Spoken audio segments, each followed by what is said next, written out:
Our next guest is a gentleman who suffered as a child from both asthma and a bad stammer. He went on to become one of the great operatic baritones of the century, with a repertoire of 98 operas, all of which he remembers by heart to this very day. Strangely, or perhaps not so strangely, he rarely goes to the opera himself, except as a producer or singer. He is Tito Gobbi. When I approach a role for the first time, I like to see him, see my character. So I draw, I sketch. Sometimes also I work with clay. I like to give an aspect. In other words, you get a three-dimensional sculpting as well. Yeah. Right. And then I try to adapt my idea to my face. And nobody knows my face better than me, unfortunately. So I know where to put the right makeup to avoid some little fat in here to make the eyes more expressive. That's it. Well, the book is very profuse with illustrations, I'm happy to see, and there are some incredible makeups in it. And you do them all yourself? Yes, always.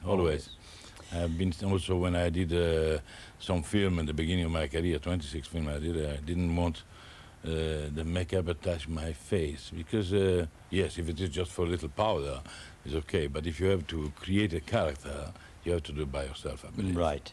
Now, there is a thing you say in the book which fascinated me in terms of today, due, I think, partly to the war, which ended when you were about 32 years old. Yes. You were required to spend most of your life at that time in your own country. Oh, yes. And you say in the book that you're rather grateful for that you weren't able to go abroad before that. Yeah.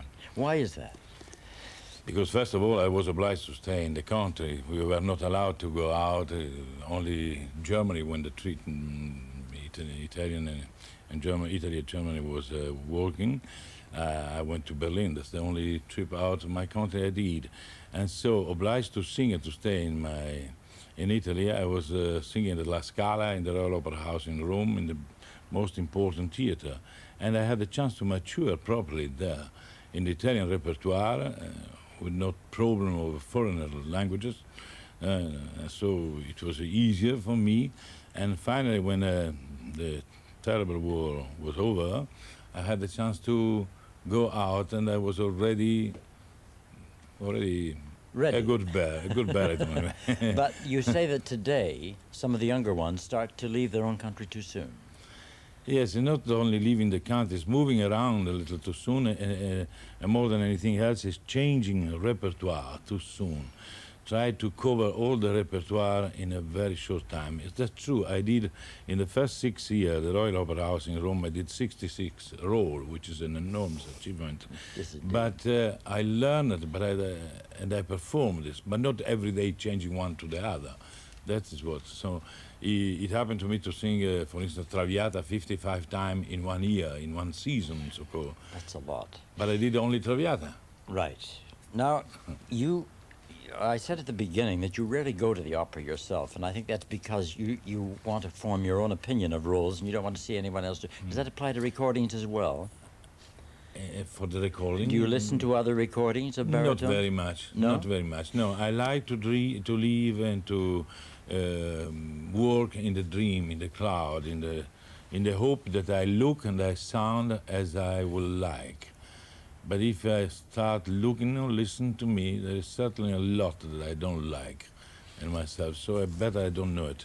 Now, one question occurs to me in terms of the master classes. You, as an Italian, specialize in bel canto. Now, people come to you from all over. Germans, yes. Russians, they have different ways of singing. How can you work with them without spoiling what they've learned? Oh, that's what I try not to do, really, not to spoil what I have learned. My work is to discover what they have learned, how and how far they have been. And naturally, I do everything in the Italian repertoire, most in the Italian repertoire. And I try to see where they are weak, where they can be improved, and give a little more confidence, because action is so important today. To be an actor is equally important as to be a singer for a singing actor, for an opera singer.